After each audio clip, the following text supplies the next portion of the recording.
ഇത് ഞാൻ പഠിപ്പിച്ച സുധാരനല്ലേ? സുധാരാ, നീ എന്താണ് നിൽക്കുന്നു?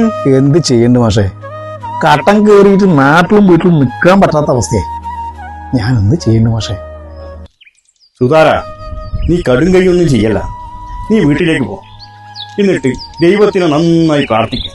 എല്ലാം ശരിയാവുന്നു. ദൈവത്തിലുള്ള വിശ്വാസത്തിൽ എനിക്ക് പോയി മാഷേ. അതെന്തോ? എന്ത് ദൈവം മാഷേ? മാഷ് പണ്ട് പഠിപ്പിക്കുമ്പോ മാഷ് ചാവാൻ വേണ്ടിയിട്ട് ഞാനത്ര പ്രാർത്ഥിച്ചു. എന്നിട്ട് മാഷി എത്തിനാ മാഷ് വേറെന്തെങ്കിലും പറഞ്ഞു. സുധാരാ, ഞാൻ നിന്നെ കണ്ടിട്ടില്ല, ഞാനൊന്നും പറഞ്ഞിട്ടില്ല. നീ അങ്ങോട്ട് തന്നെ നോക്കി നിന്നോ. വേണമെങ്കിൽ എടുത്ത് തുള്ളിയും ചെയ്തു.